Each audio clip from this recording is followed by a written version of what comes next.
आप जब भी काशी में आते हैं या तो कुछ न कुछ देश के अंदर नया कुछ दे करके आते हैं। और इस बार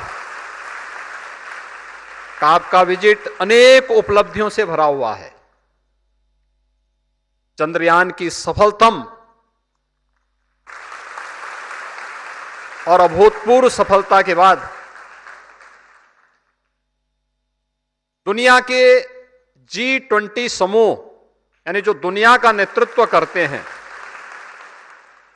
वसुधैव कुटुंबकम के भाव को वैश्विक मंच पर जिस सफलता से भारत की शक्ति और सामर्थ्य को दुनिया के नेताओं ने देखा है, वह नए भारत का दर्शन 140 करोड़ लोगों को कराता है।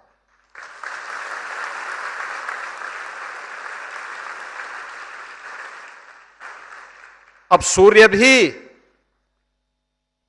हम सब के लिए बहुत आसान और उनके रहस्यों को जानने का एक माध्यम बनेगा। आदित्य-1 का L1 का सफल प्रक्षेपण और संसद के इस विशेष सत्र में नारी शक्ति वंदन अधिनियम का पास होना भारत की मातृशक्ति के सशक्तिकरण की दिशा में उठाए गए महत्वपूर्ण कदम है। सचमुच पिछले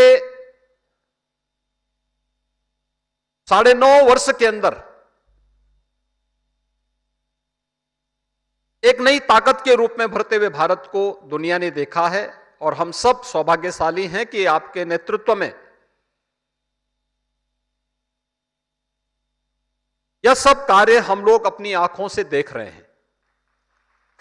हर भारतवासी देख रहा है, आपके नेतृत्व पर गौरव की अनुभूति करता है।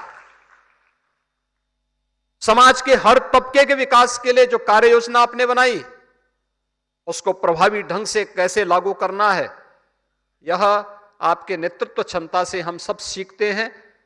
पूरा देश सीखता है, एक नई प्रेरणा और प्रकाश प्राप्त करता है। अभिनव योजनाओं को बनाना और उसको प्रभावी ढंग से क्रियान्वयन करना, यह एक अद्भुत कला और अद्भुत नेतृत्व क्षमता आपकी हम सब के लिए प्रेरणादायी है। और आज इस चौथे कार्यक्रम में, यानी आपने देखा होगा 12 बजे प्रधानमंत्री जी ने लैंडिंग की, उसके बाद दिल्ली में भी कार्यक्रम आयोजित करने के बाद फिर दिल्ली से काशी में आए। काशी में आने के बाद पहले कजारी में इंटरनेशनल क्रिकेट स्टेडियम का शिलान्यास किया।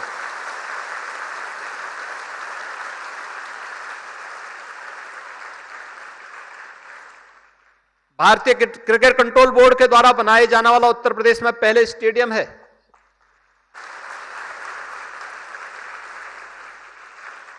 काशी और पूर्वी उत्तर प्रदेश की बहनों के द्वारा आदरणीय प्रधानमंत्री जी के द्वारा नारी शक्ति वंदन अधिनियम के पारित होने पर अभिनंदन का एक कार्यक्रम संपूर्णानंद संस्कृत विश्वविद्यालय के प्रांगण में आयोजित था। उस कार्यक्रम में आपने भागीदारी की। समाज के अंतिम पायदान पर बैठे हुए राष्ट्र निर्माता बनने का जिन्हें गौरव मिलना चाहिए था आजादी के बाद, उन श्रमिकों के बच्चों को आपकी प्रेरणा से अटल आवासीय विद्यालय की जो सौगात आपने उपलब्ध करवाई है, उन बच्चों के साथ संवाद। और अब उन विद्यालयों के लोकार्पण के साथ ही संस्कृति कर्मियों का सम्मान। एक सांसद के रूप में भी एक जागरूक जनप्रतिनिधि को कैसे कार्य करना है। कभी सांसद खेलकूद प्रतियोगिताओं के माध्यम से खिलाड़ियों के प्रोत्साहन का, कभी संस्कृति कर्मियों के लिए सांसद सांस्कृतिक कार्यक्रम महोत्सव, यह अपने आप में एक अभिनव पहल है। और इस अभिनव पहल के साथ काशी में संगीत की अलग अलग विधाओं ने जन्म लिया, लेकिन एक साथ किसी सांसद ने, किसी जनप्रतिनिधि ने अब तक इन संस्कृति कर्मियों को पुचकारा हो, उनके साथ संवाद बनाया हो, उनको एक मंच दिया हो, यह अद्भुत भी पहली बार देखने को मिला है। लगभग 40,000 से अधिक कलाकारों ने इन सभी कार्यक्रमों में न्याय पंचायत स्तर पर, ब्लॉक स्तर पर, विश्वविद्यालय स्तर पर और जनपद स्तर पर इन पूरे कार्यक्रमों में अलग अलग कार्यक्रमों के माध्यम से भाग लिया, जिसमें गायन भी था, वादन भी था, नृत्य भी था और नाट्य श्रृंखलाएं भी थी। अद्भुत कार्यक्रम था। लोक गाथाओं के साथ जोड़ने, लोक परंपराओं को पुनर्जीवित करने का एक अद्भुत प्रयास। कलाकारों को एक नया मंच आपने प्रदान किया है। इन सभी कलाकारों की ओर से मैं आपका हृदय से अभिनंदन करता हूं, स्वागत करता हूं।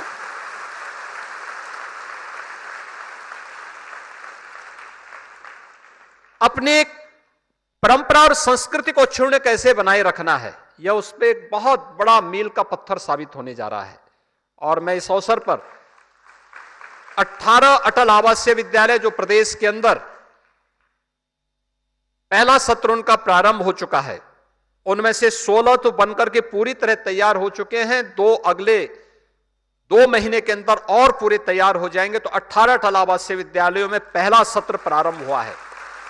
मुझे याद है जब बीओसी बोर्ड के रूप में आपने मुझे प्रदेश में मुख्यमंत्री पद का दायित्व दिया और तब आपसे जब मैं मिलने के लिए गया था तो आपने कहा श्रमिकों के लिए क्या कार्य हो रहा है। और उस समय बीओसी बोर्ड के से जुड़े हुए श्रमिकों के बच्चों के लिए इस प्रकार की एक परिकल्पना को साकार करने के लिए आपने आदेश दिया था, वह मूर्त रूप लिया है। और हम सब के लिए गौरव का क्षण है कि श्रमिकों के बच्चे, कोरोना कालखंड में जो बच्चे निराश्रित हुए थे, अपने अभिभावकों को जिन्होंने खोया था, ऐसे बच्चों को पहले सत्र में ऐसे 1400 बच्चों को प्रवेश इन अटल आवासीय विद्यालयों में दिया गया है, जो सभी 18 विद्यालयों में पहले सत्र में लेंगे। इसमें बालक और बालिकाओं के लिए स्पोर्ट्स पर जो आपका ध्यान है, स्पोर्ट्स पर भी, स्किल डेवलपमेंट पर भी और राष्ट्रीय शिक्षा नीति के अनुरूप वहां के करिकुलम को आगे बढ़ाने के लिए भी इस पर पूरा ध्यान दिया गया है। शिक्षकों का और सभी प्रकार का जो भी फैकल्टी वहां पर, उनका प्रशिक्षण का एक विशेष कार्यक्रम लखनऊ में पहले ही संपन्न हो चुका है। और यह सत्र आपके उद्घाटन के साथ ही ये सभी विद्यालय कल से अपने कार्यक्रम को आगे बढ़ा करके अपने नए सत्र के साथ आगे बढ़ना प्रारंभ करेंगे। और यह एक अभिनव सोच के साथ शिक्षा के क्षेत्र में और राष्ट्रीय शिक्षा नीति को प्रभावी ढंग से लागू करने के माध्यम बनेंगे। आज आपने अपने बहुमूल्य समय से इन सभी कार्यक्रमों में आकर के, उत्तर प्रदेश में काशी में आकर के, अविनाशी काशी में आकर के आपका सानिध्य प्राप्त हो रहा है। मैं एक बार फिर से प्रदेशवासियों की ओर से, काशी वासियों की ओर से आपका हृदय से स्वागत और अभिनंदन करता हूं। जय हिंद।